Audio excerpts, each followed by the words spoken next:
നിങ്ങൾക്ക് സ്റ്റിച്ചിങ് പഠിക്കാം, മാർക്കറ്റിംഗ് പഠിക്കാം, സെയിൽസ് പഠിക്കാം.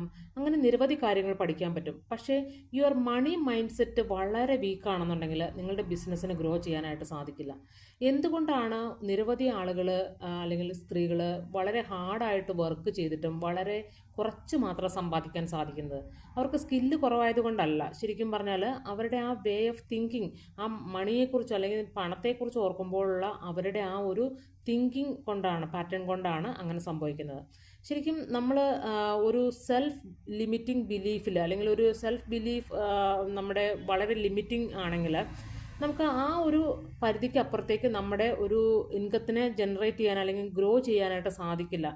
ശരിക്കും ചെയ്യുന്ന ജോലിക്ക് കൂലി പറയാൻ പേടി, ഇത്രയും കൂലി അല്ലെങ്കിൽ ഇത്രയും ഒരു പൈസ പറഞ്ഞാൽ, ഒരു പ്രൈസ് പറഞ്ഞു കഴിഞ്ഞാൽ ആളുകളത് വാങ്ങിക്കുമോ എന്നുള്ള പേടി, ഞാൻ ഇത്രയും കൂലി പറയാൻ ഞാൻ വർത്താണോ എന്ന് തോന്നുന്ന ചില കാര്യങ്ങൾ, പേടി തോന്നുക, ഇങ്ങനെയുള്ള കാര്യങ്ങളൊക്കെയാണ് നമ്മുടെ ബിസിനസ്സിനെ നമ്മളെ പിന്നോട്ട് വലിക്കുന്ന കാര്യങ്ങൾ.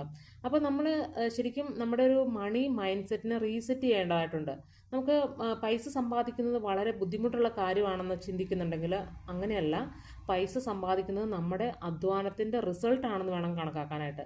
നമ്മൾ കൂടുതൽ ഒരു ഹൈ പ്രൈസ് നമ്മൾ ചാർജ് ചെയ്യുന്നുണ്ടെങ്കിൽ അപ്പോൾ വിചാരിക്കുക നമ്മുടെ വർക്കിന് നമ്മൾ കൊടുക്കുന്ന റെസ്പെക്റ്റ് ആണത്. കാരണം നമ്മൾ നമ്മുടെ വർക്കിന് റെസ്പെക്റ്റ് കൊടുക്കുമ്പോഴാണ് കസ്റ്റമറും ആ ഒരു നമ്മളെ റെസ്പെക്റ്റ് ചെയ്യുള്ളൂ. അതുകൊണ്ട് ഒരു പ്രൈസ് നല്ല ഹൈ പ്രൈസിന് പറഞ്ഞ് നമുക്ക് സെല്ല് ചെയ്യാനോ അല്ലെങ്കിൽ നമ്മളുടെ ഒരു ബിസിനസ് ചെയ്യാനോ നമ്മൾ ഒരിക്കലും മടി കാണിക്കരുത്.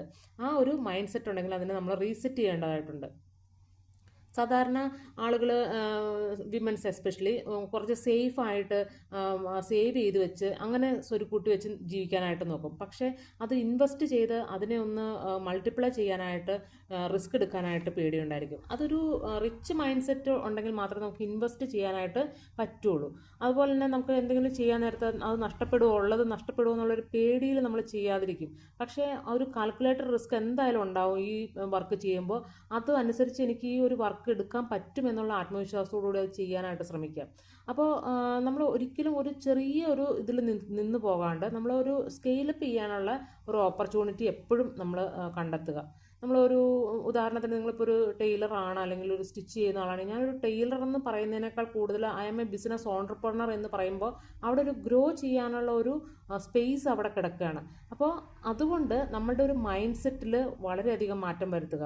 നമുക്ക് ഒരിക്കലും ബിസിനസ് അല്ലെങ്കിൽ ബിസിനസ് എന്ന് പറയുന്നത് സ്ട്രഗിളിങ് ആണെന്ന് വിചാരിക്കരുത്. നമ്മൾ ബിസിനസ്സിനെ വളരെ നല്ല രീതിയിൽ എനിക്കത് എക്സിക്യൂട്ട് ചെയ്ത് നല്ല രീതിയിൽ വരുമാനം ഉണ്ടാക്കാൻ പറ്റും എന്നുള്ളൊരു ബിലീഫിൽ വേണം നമ്മൾ വർക്ക് ചെയ്യാനായിട്ട്.